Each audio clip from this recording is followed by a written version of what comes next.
저희가 지난주에 한 사마리아 여인과 예수님께서 특별한 만남을 통해서 그 여인을 인도하시는 과정들을 쭉 살펴보았습니다. 그녀가 자신이 밝히지 않았음에도 불구하고 그 여인이 안고 있었던 삶의 비밀들을 예수님께서 꺼내시는 것을 듣고 나서 이 여인이 생각하기에 예수님이 보통 분이 아니로구나 라고 생각을 하게 되었습니다. 그래서 이 여인이 예수님을 선지자라고 생각을 하게 되었죠. 그래서 내가 보니 당신은 선지자이십니다 라고 고백을 하고, 일단 지금 자신의 눈앞에 서 계신 분이 선지자라는 생각이 들게 되자 이 여인의 마음 가운데 가장 먼저 갈급함을 느낀 부분이 뭐였냐면 바로 예배에 관한 부분이었다라는 것입니다. 그래서 이 선지자를 통해서 자신의 죄를 깨닫고 난 이 여인이 내가 하나님께 예배를 드려야 되겠구나, 그리고 하나님이 원하시는 그런 진정한 예배를 드려야 되겠다라고 원하게 되었고, 그런데 그녀에게 있어서 그녀의 예배관, 하나님이 원하시는 진정한 예배라는 것은 그녀가 생각하기에는 무엇과 밀접한 관련이 있었냐면 장소와 밀접한 관련이 있었다라는 것입니다. 그래서 그 여인이 물어보기를 예수님께 우리 조상들은 옛날부터 이 산, 즉 그리심 산에서 예배를 드려야 한다고 하고 유대인들은 예루살렘에 있는 성전에서 예배를 드려야 한다라고 하는데 도대체 어떤 것이 맞습니까? 라고 예수님께 물어보게 되었다라는 것입니다. 신명기 12장에 보면 모세가 요단강을 건너서 가나안 땅에 들어가게 되는 그 이스라엘 백성들에게 이렇게 요구를 합니다. 너희가 그곳에 들어가게 되면 아무 곳에서나 예배드리지 말고 내가 여호와께서 선택하신 한 곳에서만 예배를 드리라 라고 명령을 내리고, 바로 그 앞 구절에 보면 에발산과 그리심산에 관한 이야기들을 하면서 에발산에서는 저주를, 그리심산에서는 축복을 선포하라는 내용들이 등장을 하게 됩니다. 그리고 이 사마리아인들이 가지고 있는 성경인 사마리아 오경에서 신명기 27장 3절에 보면 바로 그 이스라엘 백성들이 요단강에 건너서 가나안 땅에 처음 정착하고 예배를 드린 곳이 어디였냐면 바로 그리심산이었다라고 등장을 하기 때문에 이후에 사마리아인들은 그 그리심산이 정말로 하나님께 예배드릴 유일한 처소라고 믿었고요. 또 페르시아 시대 때 실제로 그곳에 성전을 지었었습니다. 그런데 나중에 우리가 흔히 신구약 중간기라고 말하는 그 시기에 그 성전이 파괴가 되게 되죠. 그래서 없어지게 됩니다. 이 여인의 물음에 대해서 예수님께서는 뭐라고 대답을 하셨냐면 21절 말씀에 보면 예수께서 이르시되 여자여 내 말을 믿으라. 이 산에서도 말고 예루살렘에서도 말고 너희가 아버지께 예배할 때가 이르리라 라고 대답을 하셨습니다. 이 예수님의 대답에는 뭐가 들어있냐면 예배의 본질이란 바로 이런 것이다 라는 것이 있는데, 뭐냐면 바로 예배에 있어서 가장 중요한 것은 예배의 대상이 무엇인지를 아는 것입니다. 바로 예배의 주인이 하나님이시다라는 사실을 아는 것이 가장 중요하다라는 것이죠. 이 사마리아 여인이 우리의 조상들은 예배 장소가 여기다라고 말을 하고 유대인들은 예배의 장소가 여기다라고 말을 하는데, 이렇게 예배의 장소가 문제가 되기 시작한 것은 신앙적인 문제가 아니라 인간의 욕심 때문에 이런 문제가 대두되게 되었다라는 것입니다. 지난주에도 말씀드린 것과 같이 원래 이들은 한 민족이었고 처음에 이들은 한 곳에서 하나님께 예배를 드렸었습니다. 바로 예루살렘이었죠. 그러나 솔로몬 사후에 이 12지파 가운데 10개의 지파가 독립을 해서 여로보암을 왕으로 세워서 북이스라엘이라는 나라를 세우게 됩니다. 이 여로보암이 북이스라엘을 세우고 12지파 가운데 10개의 지파를 다스렸는데, 비록 나라는 두 개로 나뉘어졌지만 원래 이 이스라엘이라는 나라가 인간이 다스리던 나라가 아니라 하나님께 통치를 받던 나라였기 때문에 왕이 세운 법들보다도 어떠한 법이 더 우선시 되었냐면 하나님께서 그들에게 주신 율법이 더 강력하게 그들의 삶을 통제하고 있었다라는 것입니다. 그래서 하나님의 백성이라면 누구라도, 특별히 남자는 1년에 3번은 의무적으로 성전에 올라와서 예배를 드리게끔 되어 있었다라는 것입니다. 그러니 그 북이스라엘에 속한 10개의 지파 남자들도 절기가 되면 무조건 의무적으로 그 남유다에 속한 예루살렘의 성전에서 예배를 드려야만 했다라는 것이죠. 그러다 보니 비록 예배를 드리기 위함이라고는 하지만 자신의 통치를 받고 있던 백성들이 수시로 그 유대 땅을 왔다 갔다 하는 것이 이 여로보암 마음에 못 믿었던 것입니다. 혹시라도 그들이 그곳에 왕래하다가 그 유다 사람들에게, 유다의 왕에게 마음이 뺏겨버리면 어떻게 하는 그 조바심 속에 그가 금송아지를 만들어서 이스라엘의 두 곳에 이 금송아지를 설치를 하죠. 하나는 베델이라는 곳에, 또 하나는 단이라는 지역에 이 금송아지를 세우고 이곳에서 예배를 드리라라고 명령을 하게 됩니다. 바로 이것이 북이스라엘과 남유다가 각각 따로 예배를 드리게 된 이유였습니다. 이것은 전혀 종교적인 이유가, 종교적인 갈등에서 생겨진 것이 아니라 바로 인간들의 정치적인 이유에서부터 나오게 되었다라는 것이죠. 그렇다면 예루살렘의 성전에서 예배드리는 것이 유대인들의 말처럼 정통성이 있고 참된 것이냐 하면 그런 것도 결코 아니다라는 것입니다. 여러분, 우리가 예루살렘의 성전을 귀하게 여기는 것은 사실은 성경적이지도 않고 하나님께서 기뻐하시는 일도 아닙니다. 왜냐하면 하나님께서 한 번도 이스라엘 백성들에게 성전을 요구하신 적이 없기 때문에 그렇다라는 것입니다. 처음 이스라엘 백성들 가운데 하나님을 위해서 성전을 지어야 되겠다라고 마음을 먹었던 사람은 다윗 왕이었죠. 그러나 하나님께서 그렇게 하지 못하도록 명령을 하셨습니다. 그 다음에 그의 아들이었던 솔로몬이 성전을 짓고 그 성전을 봉헌하는 낙성식에서 그가 하나님께 이렇게 기도문으로 시작을 합니다. 역대하 6장 18절 말씀에 보면 하나님이 참으로 사람과 함께 땅에 계시리이까 보소서 하늘과 하늘들의 하늘들이라도 주를 용납하지 못하겠거든 하물며 내가 건축한 이 성전이오리이까 라고 고백을 합니다. 자, 이 말은 결국 무엇을 의미합니까? 내가 만든 이 성전이 하나님의 거룩하심을 담을 수 있다라는 겁니까? 담을 수 없다라는 것입니다. 내가 만든 이 성전이 하나님의 은혜와 거룩하심들을 표현할 수 없다라는 의미를 이 솔로몬 스스로도 고백을 합니다. 그렇지만 그럼에도 불구하고 하나님, 누구라도 이 성전에 들어와서 기도를 하면, 그가 회개를 하면 하나님 그의 회개를 들어주시고 그가 기도하면 그의 기도에 응답해 주십시오라고 솔로몬이 기도를 했다라는 것입니다. 그랬더니 하나님께서 그 기도를 들으시고 그래, 내가 너의 기도대로 해주겠다, 너의 간구대로 들어주겠다라고 말씀을 하십니다. 그러나 그 모든 것들을 다 수용하시겠다라고 하고 마지막에 뭐라고 말씀하시냐면 그럼에도 불구하고, 그러나 만일 왕이나 백성들이 하나님의 법과 명령을 가볍게 여기고 너희가 불순종한다면 이 성전이 다른 나라와 이방 민족들의 웃음거리가 되게 하겠다라고 하나님께서 솔로몬에게 답을 주셨다라는 것이죠. 결국 이 말씀은 성전이 그 어떠한 것도 우리를 보장해 주지 않는다라는 의미입니다. 성전 자체에 거룩함이 있는 것도 아니고 이 성전에서 행해지는 제사나 기도가 더욱더 특별할 수 없다라는 것을 우리에게 말씀해 주시는 것이죠. 결국 사마리아인의 주장이나 유대인의 주장이나 그들이 서로 이곳에서 예배드리는 것이 맞다고 주장하는 그 자기들이 의미를 두고 있는 그 모든 것들은 사실 하나님이 요구하시고 있는 예배의 모습이나 하나님께서 원하시는 신앙의 모습과는 아무런 관련이 없는 것들이다라는 것입니다. 제가 경남 마산에서 청소년 시기를 보냈습니다.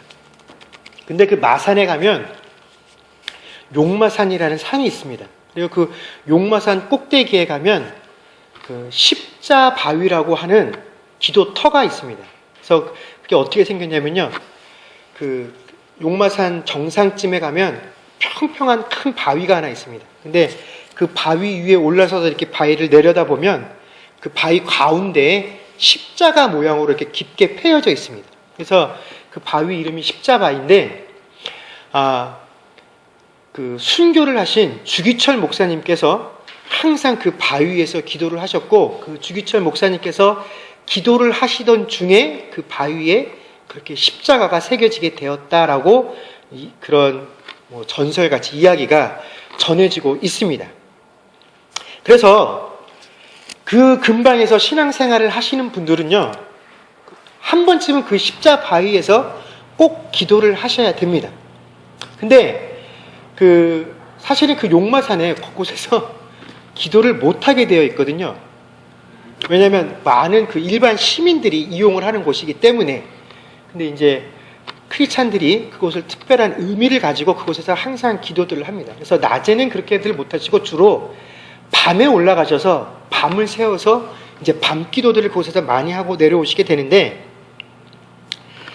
저도 이제 학생 시절 때 친구들하고 목사님이나 전도사님을 따라서 한 두어 번 올라가서 그곳에서 밤을 새워서 기도한 적이 실제로 있었습니다. 자, 우리 사람들은요, 어떤 특별한 장소나 어떤 대상에게 특별한 의무를 부여하기를 굉장히 좋아합니다. 그래서 우리가 그 바위에다가 의미를 부여하는 것은, 그 바위에서 주기철 목사님이 기도를 하셨었대. 근데 그 주기철 목사님은 어떤 분이냐면 목숨을 내어놓고 순교를 하실 만큼 믿음과 신앙이 좋으셨던 분이야. 그런 분이 그 자리에서 기도를 하셨었기 때문에 나도 그 자리에 가서 기도를 하면 마치 그분이 겪으셨던 그런 믿음과 신앙을 체험할 수 있을 것만 같다라는 그런 의미를 자기 스스로에게 부여를 합니다. 나는 좀 부족한데 그렇게 능력 있었던 목사님이 기도했던 그 자리에 가면 나의 부족함을 그 자리가 가지고 있는 어떤 특별한 의미가 채워주지 않을까 하는 그런 기대들을 가지고 그곳을 방문을 하게 된다라는 것입니다. 그리고 내가 그곳에서 기도하고 왔다라고 하면, 그곳에서 기도하고 왔다라는 사실 자체가 마치 내 믿음이, 내 신앙이 성장한 것과 같은 그런 오해와 착각 가운데 빠지게 된다라는 것입니다. 그런데 여러분, 만약에 우리가 어떤 특별한 장소나 어떤 특별한 대상을 붙잡고 기도를 해서 그것으로 인해서 우리의 부족함들이 채워지게 되고 우리의 기도가 응답을 받게 되었다라고 한다면, 여러분, 그것이 우리가 미신이라고 말하는 것들하고 무엇 다를 바가 있겠느냐 하는 것입니다. 여러분, 참된 신앙이라는 것은요, 어떤 의미를 붙잡고 어떤 장소를 붙잡고 하는 것이 아니라 오직 하나님을 붙잡고 그 하나님을 바라보면서 하는 것이야말로 참된 신앙이라는 것입니다. 또 한국에 가면 기도원들이 참 많이 있죠. 그래서 각 기도원들마다 특색이 있습니다. 그래서 어떤 기도원에 가면 어떤 병이 더 잘 낫는데 라고 하는 그런 풍문 아닌 풍문이 돌았을 때가 있습니다. 여러분, 육신의 질병들을 가지고 있는 분들에게는 그곳에 가면 내 병이 나을 수 있대 라고 하는 것은 큰 소망이 되겠죠. 그래서 마치 지푸라기라도 붙잡고 그런 심정으로 그 기도원들을 방문하게 될 것입니다.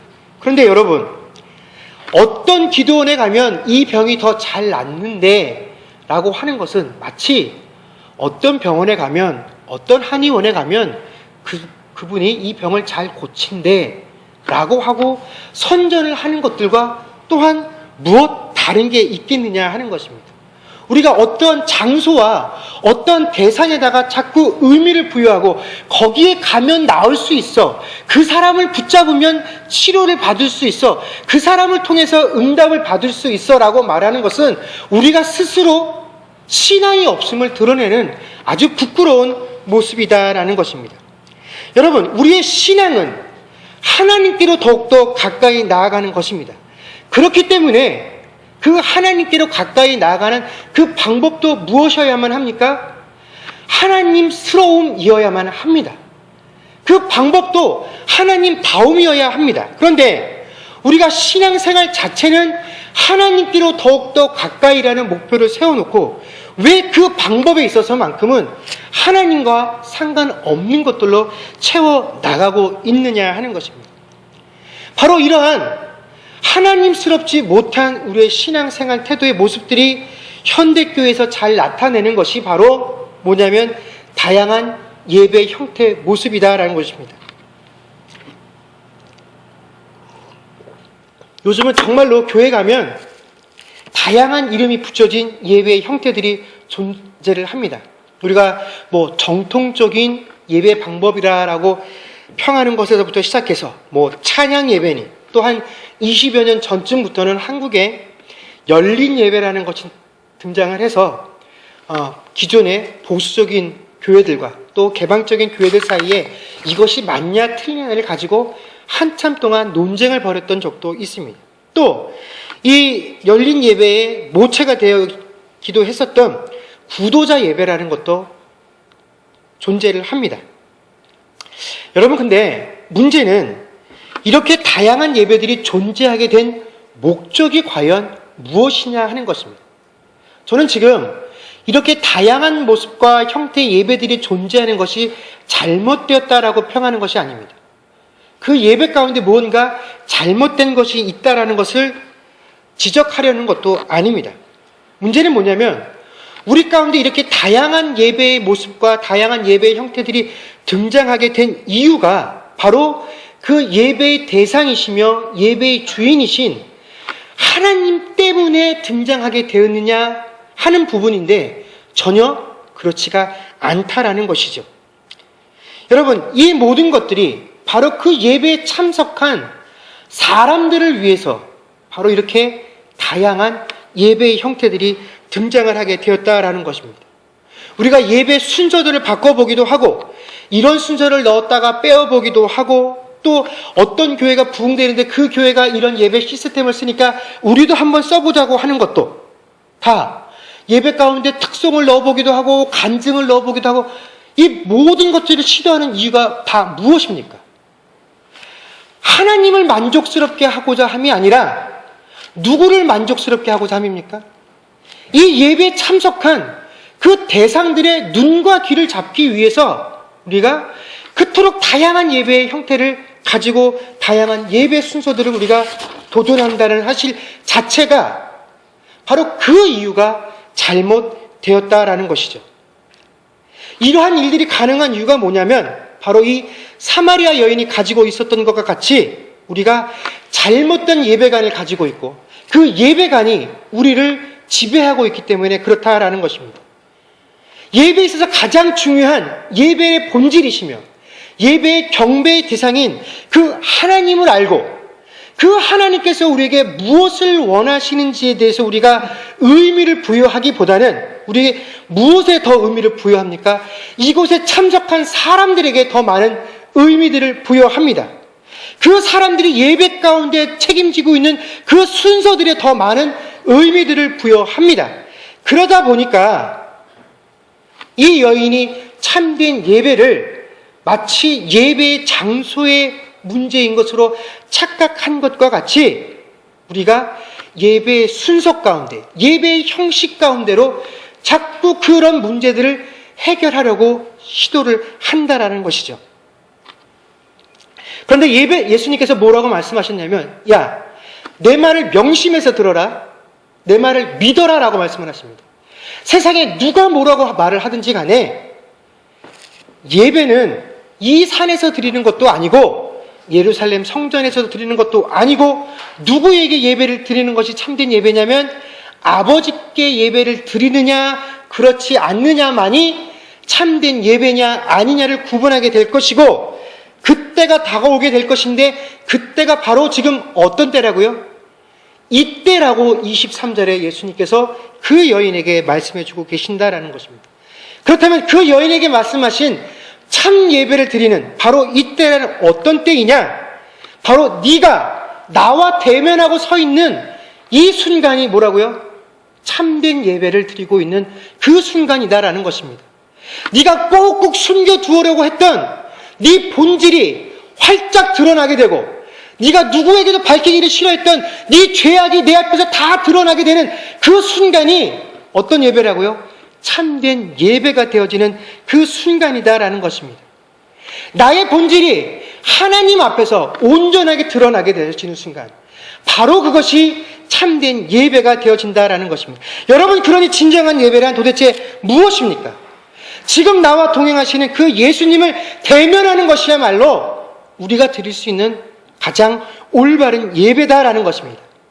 내가 그분 앞에 서서 내 죄악이 다 드러나고 그분께서 내 죄를 지적하시고 내가 그분 앞에 죄를 회개할 때 그분께서 내 아픔이 무엇인지를 안다라고 말씀하시고 그 문제를 어떻게 해결해야 될 것인지 그 방법을 우리에게 말씀해 주시는 그 순간, 내 아픔을 치료해 주시겠다고 선포해 주시는 그 순간이 바로 내가 하나님께 참된 예배를 드리고 있는 것이다 라는 것입니다. 그러니 여러분, 우리가 예배를 드릴 때 예배의 어떤 순서가 드리는 그 기쁨과 그런 형식의 황홀함에 빠져서 주님을 보지 못하는 그런 우를 범하시지 않기를 소망합니다. 또 예배를 드린다라고 나와서 내게 주어지는 환경과 이 예배의 환경과 순서의 조악함들과 사람들의 모습을 보면서 이 예배 가운데 내가 만나야 할 하나님, 또 그분께서 내게 베풀어 주실 그 은혜를 놓치는 그런 우도 범하시지 않기를 소망합니다. 예배에 아무런 영향도 끼칠 수 없는 그런 환경적인 요소들이나 사람의 모습들을 보면서 여러분, 우리가 예배의 주인이신 하나님을 절대로 놓쳐서는 안 된다라는 것입니다. 그렇다면 우리가 어떻게 해야 이 예배의 주인이신 하나님을 놓치지 않고 만날 수 있고 예배를 드릴 수 있느냐? 그것이 바로 23절과 24절 말씀에 나와 있습니다. 네, 화면을 잠깐 볼까요? 예, 읽지는 마십시오. 그 앞에 있는 화면을 보시고요. 제가 요한복음 4장 23절을 두 개의 버전으로 실어놨습니다.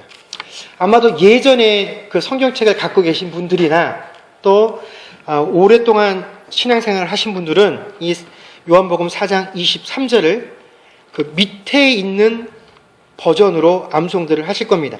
그래서 아버지께 참으로 예배하는 자들은 신령과 진정으로 예배할 때가 오나니 곧 이때라. 아버지께서는 이렇게 자기에게 예배하는 자들을 찾으시느니라 라고 되어 있었고, 지금은 이 번역이 바뀌어서 위에 나와 있는 것과 같은 내용으로 저희가 요한복음 4장 23절을 대합니다. 그래서 지금 저희가 가지고 있는 바뀐 버전이 원래 요한복음 4장 23절을 잘 번역을 한 겁니다. 자, 그래서 23절과 24절의 내용을 우리가 옛날 버전으로 어떻게 이해를 했냐면, 참으로 예배하는 자, 또 신령과 진정으로 예배하는 자다라고 우리가 명칭을 하면서 진실로 하나님께 예배드리는 자라는 것이 신령과 진정일 때 우리의 마음가짐을 바르게 하는 것. 그래서 우리의 옷차림을 포함해서 예배자의 내적인 혹은 외적인 태도들을 바르게 하는 것. 하나님은 영이시니 그 예배자의 마음을 속속들이 다 아신다. 그러니 우리의 마음을 잘 준비해서 예배를 드려야 된다라는 식으로 요한복음 4장 23절과 24절을 이해해 왔습니다. 물론 이런 가르침의 내용도 분명히 포함이 됩니다. 그러나 여러분, 어떠한 신이라도 자기 앞에 나와서 자기에게 기도하고 예배하는 자에게 내 앞에 나올 때 내적으로나 외적으로나 더 정결한 마음을 가지고 또 외적으로도 깨끗하고, 혹은 우리 옛날 어른들이 하신 것과 같이 치성을 드리기 전에 뭐합니까? 목욕 같은 거 하고 나와서 하면 더 정성스럽게 보이는 것을 요구하는 것은요, 교회뿐만이 아니고 하나님뿐만이 아니라 어떠한 신고 또 어떠한 종교에도 다 있는 가르침이다라는 것입니다. 그러나 하나님께서 우리에게 예배를 말씀하실 때 하는 것은 뭐냐면 바로 영과 진리로 예배하라는 24절의 내용입니다. 그렇다면 성경에서 우리에게 요구하는 그 영과 도대체 다른 이방 신들이 말하는 영적인 것들과 도대체 어떠한 차이가 있겠느냐 하는 것입니다. 이 성경에서 말하는 영이다라는 것은 육에 반대되는 개념이죠. 육이란 뭐냐면 땅에 속한 것이며 거듭나지 못한 것들을 의미합니다. 그에 반해서 영이다라는 것은 하늘에 속한 것이며 거듭난 것들을 의미합니다. 그런데 이 사람이라는 존재가 육신의 한계를 입고 있기 때문에 우리가 아무리 거듭난 존재로 이 땅을 살아가면서도 이 나의 거듭남들을 표현하는 데 있어서 어떤 한계들을 가지냐면 육적인 한계들을 가지게 된다라는 것입니다. 그래서 하나님, 제가 하나님을 체험하고 제가 이렇게 변화가 되었습니다. 하나님, 제가 이렇게 거룩한 존재로 바뀌어 가고 있습니다 라고 하는 그 자신의 마음을 표현하는 게 어떻게 밖에 될 수 없다라는 겁니까? 육적일 수밖에 없다라는 것입니다. 그래서 자꾸 무엇을 발전시켜 나가게 되냐면 내가 얼마나 하나님 뜻대로 살아가는지를 보여주기 위해서 어쩔 수 없이 또 형식적인 면들을, 순서들을 개발하는데 자신들의 온 힘을 쏟게 된다라는 것입니다. 그래서 교회가 크기와 사이즈와 양에 집착하게 되고 얼마나 외적으로 화려함들을 가지고 있느냐에 집착을 하게 된다라는 것이죠. 여러분, 그런데 우리가 미신이라고 부르는 것들을 한번 생각해 보십시오.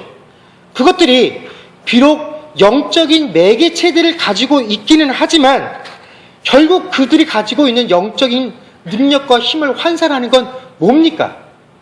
복채입니다, 복채. 결국 돈이라는 것이죠. 여러분, 이것은 지극히 육적인 것들입니다. 그런데 만약에 우리가 나의 영적인 것을, 내가 얼마나 영적으로 하나님께 더욱더 닮아가고 있음을 이런 식으로 표현할 수밖에 없다라고 한다면 여러분, 이것은 결국 영으로 시작을 해서 뭘로 끊음을 맞는 것과 맞습니까? 육으로 끝낸다라고 하는 갈라디아서의 말씀과 똑같을 수밖에 없다라는 것이죠. 그랬기 때문에 예수님께서 성전에서 장사하고 있는 이들의 그 상을 불러 엎으셨다라는 것입니다. 또한 두 번째로 우리가 진리로 예배를 한다라는 것, 또 참되게 예배하는 자들을 찾으신다라고 말씀하실 때 이 진리와 참이라는 것은 요한복음에서는 좀 특별한 의미를 가지고 있습니다. 여기서 참이나 진리라는 것은 거짓과 반대되는 의미에서 참과 진리가 아니라 그림자냐 실체냐를 비교할 때 그림자가 아니라 실체라는 의미로 진리 혹은 참이라는 의미로 쓰인다라는 것입니다. 그래서 참되게 혹은 진리로 예배한다라는 것은 이전까지 드렸던 예배가 다 거짓이고 헛된 것이 아니라 과거에 드려졌던 그 예배들은 바로 예수를 통하여 드려질 그 예배의 모습들을 뭐 하는 겁니까? 보여주고 예표해주는 불완전한 형태의 예배였고, 이제 예수님께서 가르쳐 주시는 예배의 모습이야말로 진정하고 온전하고 참되며 완전한 예배다라는 사실을 지금 예수님께서 말씀해 주신다라는 것이죠. 여러분, 그렇기 때문에 바로 이 예수님을 통해서 드려지는 예배, 예수님께서 가르쳐 주시는 예배가 바로 온전한 예배가 된다라는 사실입니다. 그럼에도 불구하고 우리가 그 예배 가운데 내가 드리는 정성과 나의 뭔가를 자꾸 첨부하고 드리기를 원한다라고 한다면, 또 예수님 한 분, 예수님께서 가르쳐 주시고 중요하다라고 말하는 것 그 위에 우리가 그 어떠한 것에 의미를 부여하는 것은 결국 뭡니까? 예수님께서 나 하나로 예배가 완전하다라고 말씀해 주셨음에도 불구하고 우리 스스로가 예수님만으로는 그 예배가 완전할 수 없다라고 말하는 것과 똑같다라는 것입니다. 예수님, 어떻게 예수님만으로 예배가 완전할 수 있습니까? 우리들의 노력과 정성이 들어가야죠. 우리들의 헌신이 들어가야죠. 그래야 예배가 완성될 수 있지요 라고 말하는 것과 마찬가지다라는 것입니다.